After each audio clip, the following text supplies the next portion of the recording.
KBC में करोड़पति पति। सूरज के जीवन का एक ही फंडा था कि मेहनत तो गधा भी करता है, घर बैठे जो कमाए समझदार वही होता है। इसीलिए उसने कभी नौकरी ही नहीं ढूंढी। इस बात से हालांकि उसकी पत्नी शिखा बिल्कुल भी अग्री नहीं करती थी, पर फिर भी सूरज को समझाना बेकार था। टीवी में कैसे बनोगे करोड़पति का ऐड देखकर उसे लगा कि बस अब तो घर बैठे ही वो करोड़पति बन सकता है, और उसके पीछे उसने अपने सारे सोर्सेस एक्टिव कर दिए। 2 हफ्ते में उसके कलीग के साले के पड़ोसी के बेटे का सोर्स निकलता है जो कि उसे शो में पहुंचा सकता है, और सूरज उससे मिलने चला जाता है। अच्छा, तो हमें मुकेश जी बता रहे थे कि आप हमें शो में पहुंचा सकते हैं। हाँ, उसमें कोई तकलीफ नहीं है। मैं कल अगर कोशिश करूं तो इसी महीने में आपका नंबर आ जाएगा। अरे ये तो बहुत बढ़िया हो गया। अच्छा, वो सिलेबस और क्वेश्चन पेपर का कोई जुगाड़ है क्या? उसका तो कोई जुगाड़ नहीं है। तो वो वाकई में कुछ भी पूछ सकते हैं? हाँ, वो तो बच्चन जी पर है, जो पढ़ते हैं वो पूछ लेते हैं। पहली कोशिश फेल होने पर अब सूरज के सामने एक बहुत बड़ा सवाल था कि आखिर जवाब कहां से लाए। तब शिखा ने एक सजेशन दिया, क्यों ना सूरज अपने चचेरे भाई सुमित से मदद मांगे, जो कि यूपीएससी की तैयारी कर रहा था। हालांकि इतनी मेहनत करना सूरज को समझ में नहीं आता था, पर कोई और रास्ता ना मिलने पर वो आखिर सुमित से बात करता है। अरे सुमित, हमारा कैसे बनोगे करोड़पति के लिए सिलेक्शन होने वाला है। तुम हमें थोड़े चिट बनाने में मदद करोगे क्या? अरे भैया, चिट बनाए तो सालों हो गए, उसमें हमारा एक्सपर्टीज नहीं है। बल्कि आप बोलो तो हम आपकी पढ़ने में जरूर मदद कर सकते हैं।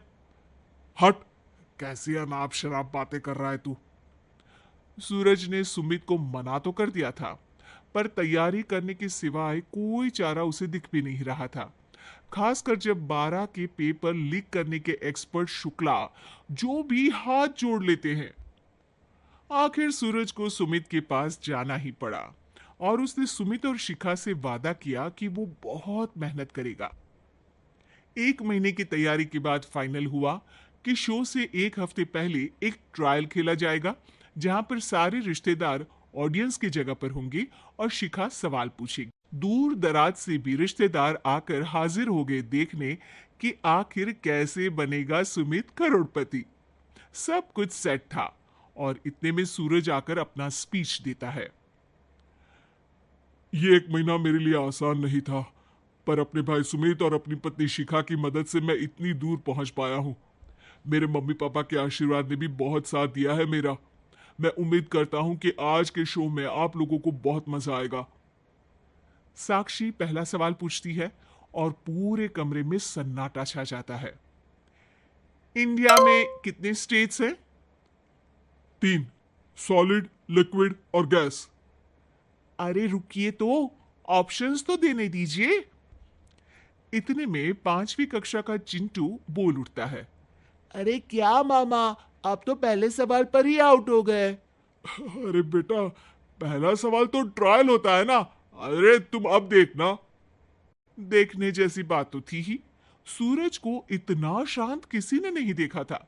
कभी कभी तो लगता था मानो सूरज आंख खोलकर ही सो गया हो। मामा जल्दी करो प्लीज, कल सुबह पनवेल भी तो निकलना है। अरे हट, कंसंट्रेट करने दे मुझे।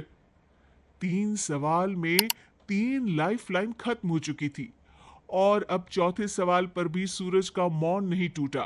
पर सूरज अभी भी हार मानने को तैयार नहीं था। उधर हर कोई सूरज को छोड़ सुमित को देख रहे थे। आखिर सुमित ने ही तो पढ़ाया था सूरज को। गजब बेइज्जती है यार। अरे बेटा, तू बाप का, दादा का, भाई का, सबका नाम बुड़वाएगा। अरे 3 लाइफलाइन ले ली तो भी तेरा कुछ नहीं होना है। अरे कोई इतनी बात करता है क्या शो पर? अरे बेटा, शो पर तेरे जैसे भी तो नहीं आते ना। सूरज की ये जंग आखिर 1 घंटे बाद 5वें सवाल पर खत्म हो गई, जब उसने इंडिया के नेशनल बर्ड का नाम कहा, कौवा। अरे बेटा, मजा तो बहुत आया, बस थोड़ा टाइम पर खत्म होता तो आनंद भी आ जाता। ताने बारिश के बूंदों की तरह बरस रहे थे और सूरज को भी समझ आ रहा था कि ये करोड़पति बनना शायद उसके बस के बाहर की बात है। पर वो आखिर ये बात मान कैसे लेता? वो सख्त लौंडा जो ठहरा, उसने सोचा कि बेइज्जती तो हो ही चुकी है, पर अगर मैं हार नहीं मानूं तो शायद कुछ हो सकता है। शिखा, तुम देखना, असली शो में आग लगा दूंगा, आग, करोड़पति बनूंगा मैं। हाँ, सब्जियां खत्म हो गई है घर पे, ले आओ, पहले पति बन जाओ, फिर करोड़पति बनना। अरे गजब बेइज्जती है यार। बेटा, अभी तो घर पर ही हुई है, एक हफ्ते में तो तुम देश के सामने करवा कर आओगे।